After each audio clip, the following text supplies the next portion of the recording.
What's one thing that can kill your immigration case? Hi, I'm Jim Hacking, immigration lawyer practicing law throughout the United States at our offices in St. Louis, Missouri, San Diego, California, and Washington, D.C. I want to tell you about a consult I had today. Very nice lady.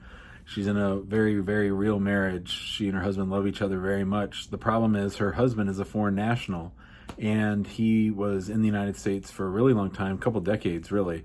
And back in the day, he was married to a different person, and he filed a green card application based on marriage to that prior person, that prior U.S. citizen.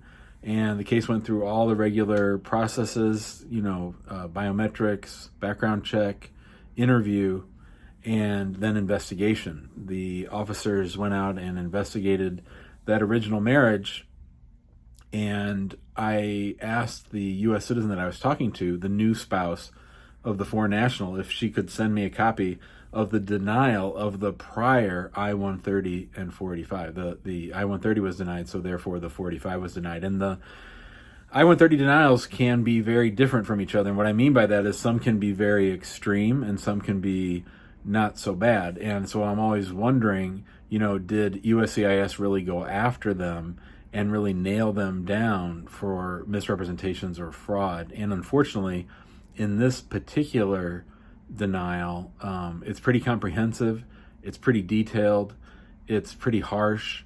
It goes after the prior marriage very, very hard, pointing out inconsistencies in testimony, lack of documentation, and then at the end it just throws in all this language from case law about what constitutes a sham marriage. And so one thing that we always do to attack these kind of prior denials is that we try to discern whether or not USCIS has actually made a claim of fraud. Fraud is a big no-no in immigration. It obviously can keep you from getting an immigration benefit. And the problem in these subsequent cases, like the case that the new lady was calling me about, is that they'll hold that old fraud against you. They'll take that old misrepresentation and use that as a reason to deny the present case. So in this particular instance, if this client hires us, we're going to have to not only prove up this current marriage, which will probably be the easy part, we're also going to have to prove that the prior marriage was not fraudulent.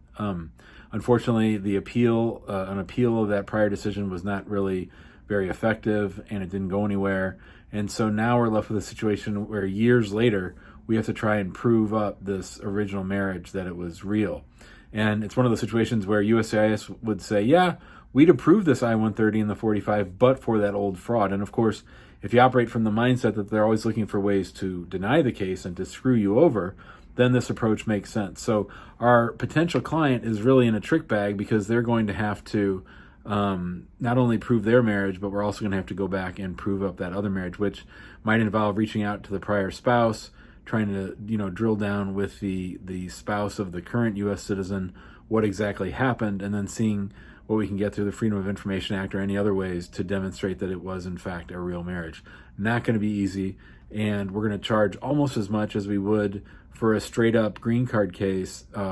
For the second case, we have to prove both cases, so we're going to charge almost twice as much as usual. So not fun, not easy, but an interesting case, and I think that there's some lines of attack that are outlined in that prior denial notice, and we'll go after it if we get hired. So long and the short of it is, the sins of the past can come back to haunt you in the current case. Just because your current marriage is real doesn't mean you're going to get your green card. And maybe that's my title for today's video.